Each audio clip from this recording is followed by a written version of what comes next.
खेत में सिंचाई करते वक्त सांप ने डसा था।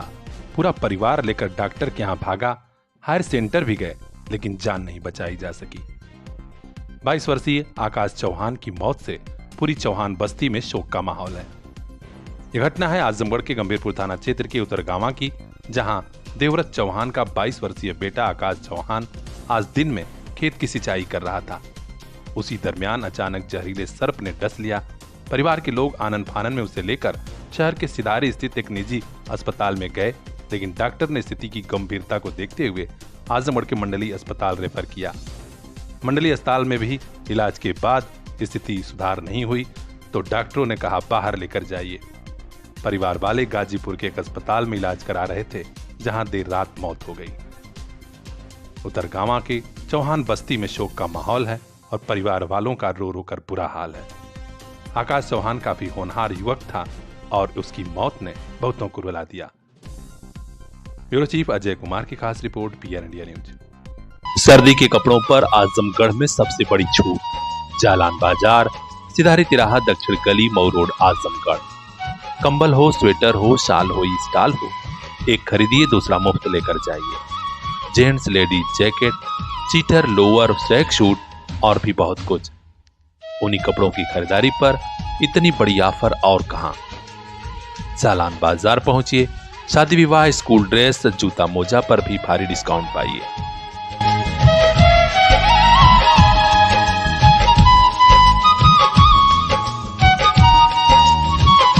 आपका भरोसा, आपका प्यार और फैशनेबल हुआ जालान बाजार।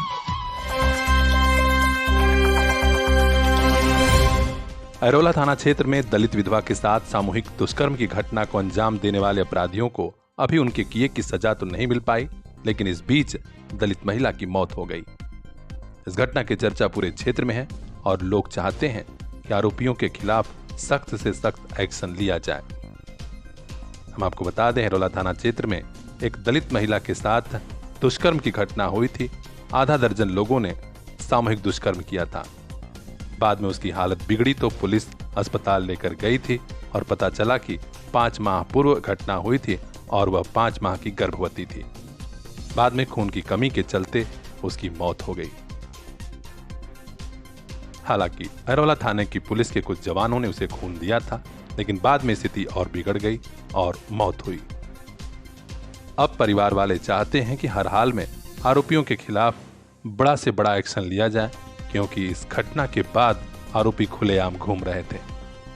जिन पर आरोप लगा है उनमें सन्नी, अनूप, रामभुवन, राम आशीष और उर्मिला शामिल हैं। इनके खिलाफ मुकदमा तो दर्ज हो गया है और पुलिस की कार्रवाई शुरू है। खास खबरों के लिए बने रहिए हमारे साथ। ब्यूरो चीफ रिंकू चौहान की रिपोर्ट, पीआर इंडिया न्यूज। गौ माता की सेवा हो या फिर रक्तदान जैसा पुनीत काम, विश्व हिंदू परिषद गोरक्षा विभाग के कार्यकर्ता बढ़ चढ़कर हमेशा आगे रहे हैं। इस बार भी सर्दी का सीजन शुरू है और शहर में ज्यादातर स्थानों पर सड़कों पर ही गौ माता घूम रही है। ऐसे में एक बार फिर कमर कसी है गोरक्षा विभाग के कार्यकर्ताओं ने और कहा है कि हम लोग अभियान चलाकर इन पशुओं के ठंड से बचाने का इंतजाम करेंगे। आज आजमगढ़ शहर के हर्रा के चुंगी स्थित नेत्र मंदिर परिसर में पदाधिकारियों की एक बड़ी बैठक हुई, जिसमें और भी कई कार्यक्रमों की रूपरेखा तैयार हुई है। इस बैठक का शुभारंभ किया प्रांत श्री अशोक अग्रवाल, प्रांत अध्यक्ष राणा प्रताप राय सोनू और प्रांत उपाध्यक्ष दीनानाथ सिंह ने गौ माता के चित्र पर माल्यार्पण और दीप प्रज्वलन से। पदाधिकारियों ने बताया कि 25 दिसंबर को हम लोग मंडली जिला चिकित्सालय के ब्लड बैंक में रक्तदान अभियान के तहत बड़ी तादाद में रक्तदान करेंगे। इसके अलावा वरिष्ठ पदाधिकारी प्रांत संयोजक गौरव सिंह रघुवंशी ने कहा कि आजमगढ़ शहर में गोवंशीय पशुओं को भीषण ठंड से बचाने का काम शुरू कर रहे हैं, जिसके तहत गौशालाओं में पशुओं को संरक्षित कराया जाएगा और विभाग के अफसरों से मदद ली जाएगी। उन्होंने कहा कि 25 दिसंबर को तुलसी पूजन दिवस भी है और इस मौके पर कई कार्यक्रम आयोजित होने हैं। रक्तदान शिविर उसी की एक कड़ी है। इस बैठक में संगठन का विस्तार भी हुआ, जब मुनीब गुप्ता को विहिप गोरक्षा विभाग का जिला सह मंत्री और विनोद सिंह साधु को महाराजगंज प्रखंड का उपाध्यक्ष बनाया गया। बैठक में अपनी उपस्थिति दर्ज कराने वालों में दिनेश साहनी, कुंवर गजेंद्र सिंह, संतोष गुप्ता, अमित दुबे, शशांक तिवारी, राघवेंद्र मिश्रा लड्डू, शंकर यादव, उत्कर्ष सिंह, अंकुर गुप्ता, किशन मोतनवाल, प्रभात सिंह, सत्यप्रकाश, इष्टदेव सिंह, अनूप पांडे, अभय सिंह, मकरध्वज यादव समेत तमाम कार्यकर्ता और पदाधिकारी मौजूद रहे। सभी ने कहा कि जो भी संकल्प लिया गया है उसे पूरा करने में हम पूरा सहयोग देंगे। खास खबरों के लिए बने रहिए हमारे साथ, देखते रहिए पीएन इंडिया न्यूज। आजमगढ़ के मुबारकपुर में पूर्व नगर पालिका अध्यक्ष डॉक्टर शमीम के अस्पताल और स्कूल की जांच अभी शुरू हुई है, लेकिन जांच की आंच ने दूसरा रुख अख्तियार कर लिया है।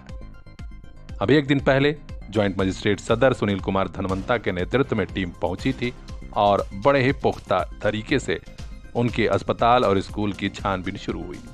लेकिन देर शाम मुबारकपुर थाने में डॉक्टर शमीम और उनके अस्पताल की एक नर्स के खिलाफ मुकदमा दर्ज हो गया है। जहां बड़ी खबर है, मुबारकपुर से जानकारी मिली है, मुबारकपुर थाने में मुकदमा जो दर्ज हुआ है उसमें भारतीय न्याय संहिता की धारा 221 और 351(2) के तहत आरोपी बनाया गया है, यानी सरकारी काम में बाधा और दुर्व्यवहार। यह मुकदमा दर्ज हुआ है मुबारकपुर के नायब तहसीलदार रत्नेश कुमार की तरफ से। प्राथमिकी में कहा गया है कि नायब तहसीलदार के नेतृत्व में 6 दिसंबर को डॉक्टर शमीम के अस्पताल और स्कूल की जांच करने टीम पहुंची थी। वहां टीम के साथ डॉक्टर शमीम और उनके अस्पताल की नर्स सादिया ने दुर्व्यवहार किया और उनसे कहा कि आईडी लेकर आइए तब हम जांच कराने देंगे, यानी सरकारी अफसरों से बदसलूकी। ये मामला उसी वक्त थोड़ा दब गया था, लेकिन जब एक दिन पहले ज्वाइंट मजिस्ट्रेट सुनील कुमार धनवंता के नेतृत्व में टीम पहुंची तो यह मामला भी चर्चा में आया। अब देर शाम को मुबारकपुर थाने में एफआईआर दर्ज है। नायब तहसीलदार रत्नेश कुमार की तरफ से तहरीर दी गई थी।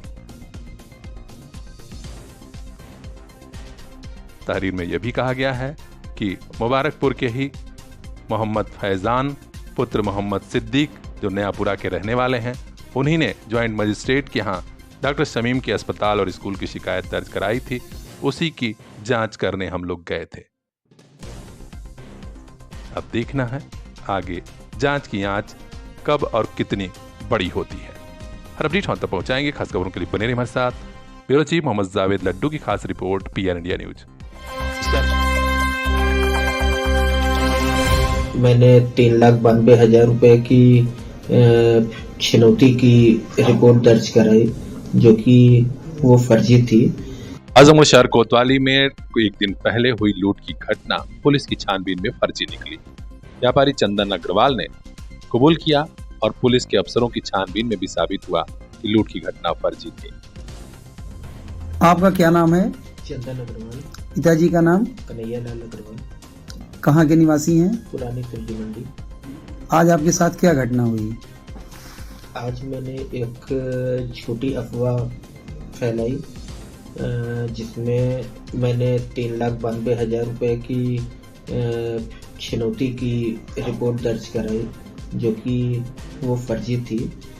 असल में हुआ क्या कि 2 तारीख को मेरे को मेरी बहन से 3 लाख रुपए मिले, जिसको 4 तारीख को मैंने अपने अकाउंट में जमा करा दिए। और मेरे को ट्रेडिंग की लत थी और उसमें मेरे को उसका पैसे का नुकसान हो गया और मेरे पास वो पैसा भरने की कहीं से गुंजाइश नहीं थी, जिसकी वजह से मैंने झूठ का सहारा लिया और आज मैं घर से कोई पैसा लेके नहीं निकला था। और जो मुझसे गलती हुई उसके लिए मैं क्षमा प्रार्थी हूँ और मेरे पास कोई इस समय पैसा नहीं है। दरअसल पुलिस अधीक्षक हेमराज मीणा ने मौके पर पहुंचकर छानबीन शुरू कराई थी। व्यापारी से पूछताछ हुई तो बाद में उसने अलग ही सच्चाई बयां की। पुलिस अधीक्षक हेमराज मीणा ने बताया कि व्यापारी ने अपनी बहन से 3 दिसंबर को 3 लाख रुपया लिया था और उसे बैंक में जमा करना था, लेकिन उसने बैंक में जमा करने की बजाय ऑनलाइन व्यापार में पैसा लगा दिया, जिसमें उसे घाटा हुआ था। बाद में लूट की फर्जी सूचना दी ताकि पैसा बहन को न देना पड़े। ऐसे में पुलिस को फर्जी सूचना देने पर अब व्यापारी के खिलाफ भी मुकदमा दर्ज होगा।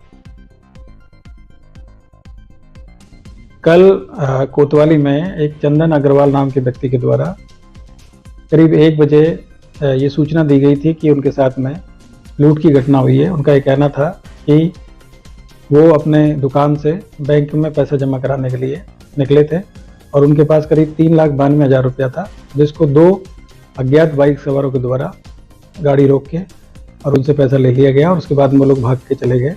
इसी सूचना पर थाना कोतवाली के थाना प्रभारी, क्षेत्राधिकारी और एसपी सिटी और मेरे द्वारा घटनास्थल का निरीक्षण किया गया और वहाँ के सीसीटीवी और घटनास्थल का मुआयना किया गया, जिसमें ये घटना प्रथम दृष्टया संदिग्ध प्रतीत हो रही थी।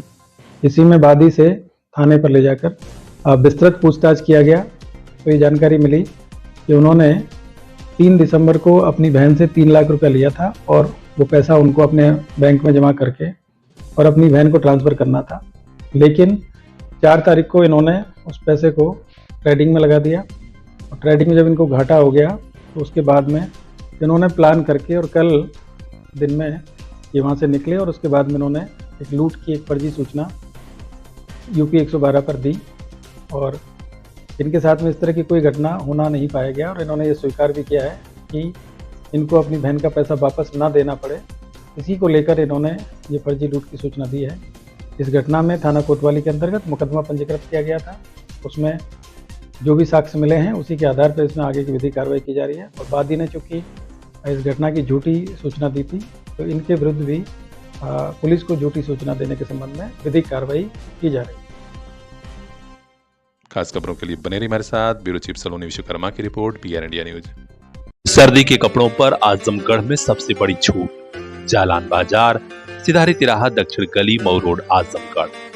कंबल हो, स्वेटर हो, शाल हो, स्टाल हो, एक खरीदिए दूसरा मुफ्त लेकर जाइए। जेंट्स लेडीज जैकेट, चीटर, लोअर, स्वेग शूट और भी बहुत कुछ।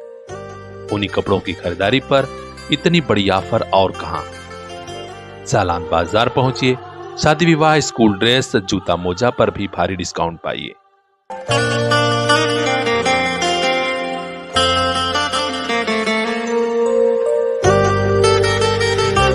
आपका भरोसा, आपका प्यार और फैशनेबल हुआ जालान बाजार।